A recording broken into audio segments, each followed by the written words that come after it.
So we'll move on, and this will be our second Disney thing, unless you want to count The Rock. Then Jungle Cruise. Jungle Cruise. We'll move on to Bad Batch episode 14. Not the final episode. Not at all. I don't know what you call the third to final episode, the Dry Ultimate. I don't know. Anyhow, War Mantle. The episode begins with an unknown clone trooper being hunted and captured by the Empire. The Batch gets a request from Rex to, you guessed it, search and rescue the missing clone. Clone Force 99 heads to the remote planet of Darrow to rescue the captive clone. They locate him in a hidden base and notice some key differences. The architecture looks much like what we see later in the Death Star and other Imperial establishments. The troopers, who now bear the TK designation, look more like the troopers we see in the OG trilogy, and they are not clones. They rescue their comrades.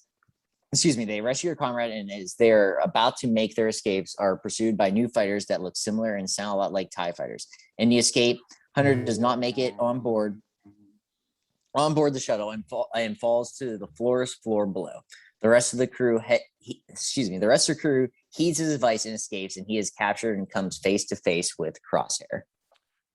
So, what did you think, Frank?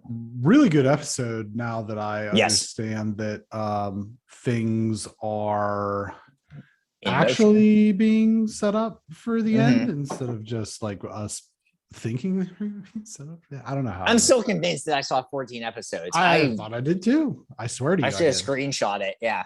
Yeah. What are you gonna do? No, this was good, and the action was good.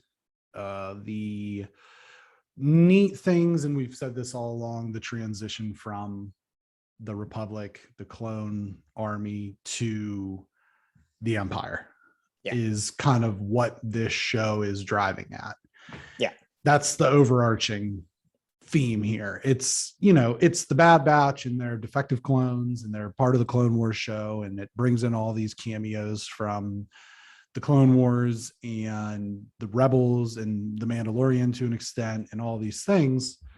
But the real overarching theme is how we get from the Republic to the Empire.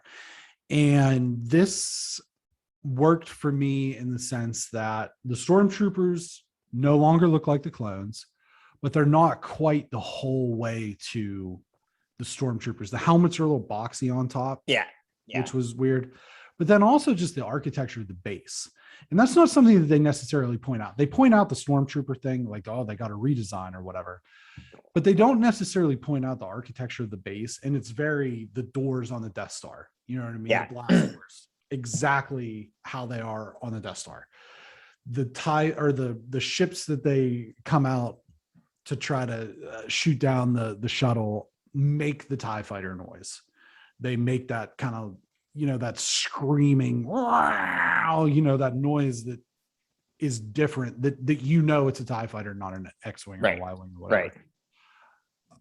As far as the actual story went, I mean, this is kind of where we sort of saw things going, was that someone was going to get captured. I think we were in agreement. We thought it was going to be Omega, where it actually ends up being Hunter. The other wrinkle of this is that the people on Camino, the Caminans, I think they refer to them as, they basically say, we're going to get rid of you, Prime Minister, but we have need for you, scientist lady. So that's an extra wrinkle to kind of look forward to. But the last two episodes now, I do think we are in, like, where we're going to be with this show. Yeah, this episode had the most drama in a while. And this is just like, and you're speaking of like way things looked, and just the production of this, the wipe slides when they go from each scene to scene.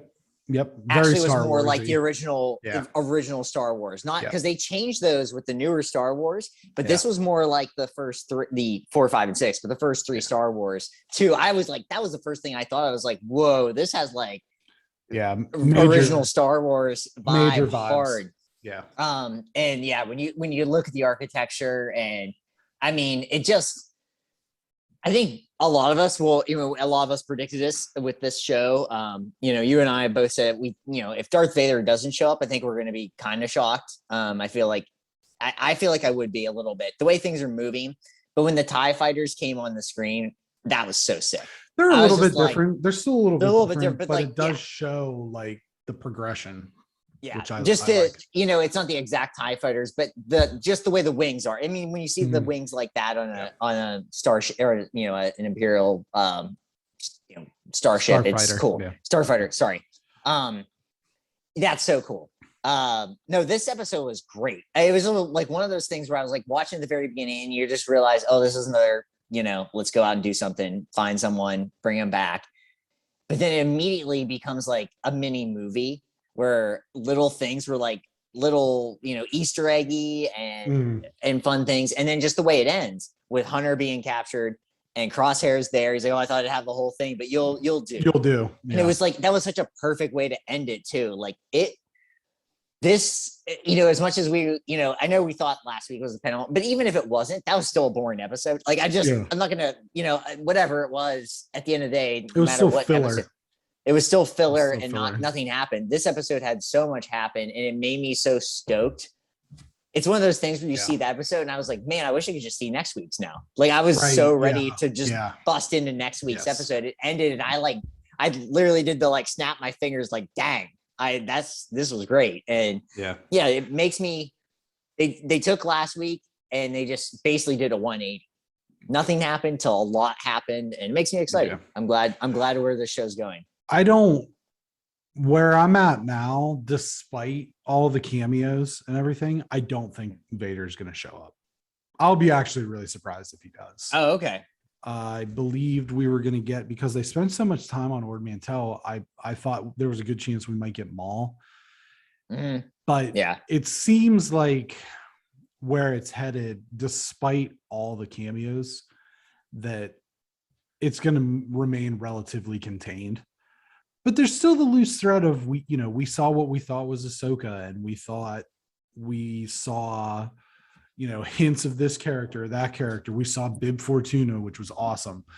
But it seems to me now that a lot of it's just building out the universe, letting you know that these people exist in the same space, and kind of just leaving it there and allowing them to kind of continue on their contained story, which I think is the smart thing to do. Which I have felt like that is what has made The Mandalorian so successful, is that they didn't rely too heavily on cameos. Obviously, we got Boba Fett and we got somebody at the end of the last episode of the second season that was a pretty big deal. Yeah. But even that was only, 4 minutes of the last episode of one season. Right. You know what I mean? Right. So they're not.